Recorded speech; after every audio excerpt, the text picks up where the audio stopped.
Костел назывался именем святой Анны, а может быть, как-то иначе. Я шел туда ночью по полю, по черной пахоте. Ночь была черной. И можно было идти не иначе, как перебирая рукою невидимую нить провода, натянутую связистами. Жесткий провод скользил между пальцами и ладонью, обдирая ее до крови.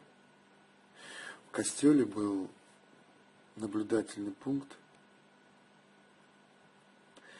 наших артиллеристов.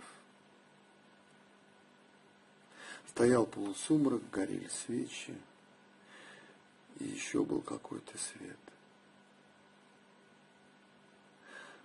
И кто-то упорно и долго играл одним пальцем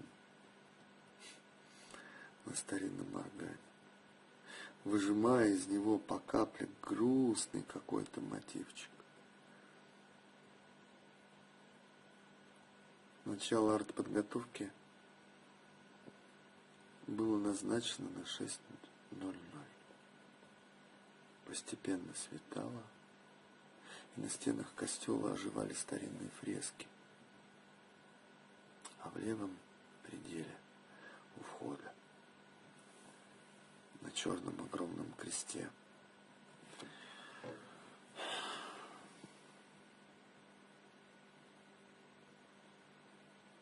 печально и кротко светились глаза Иисуса.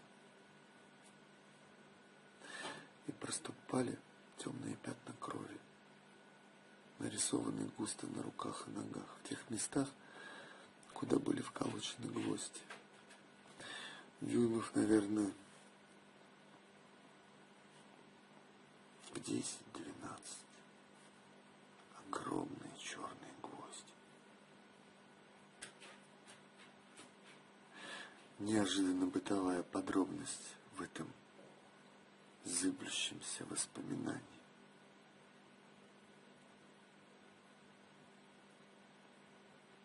Где все так призрачно,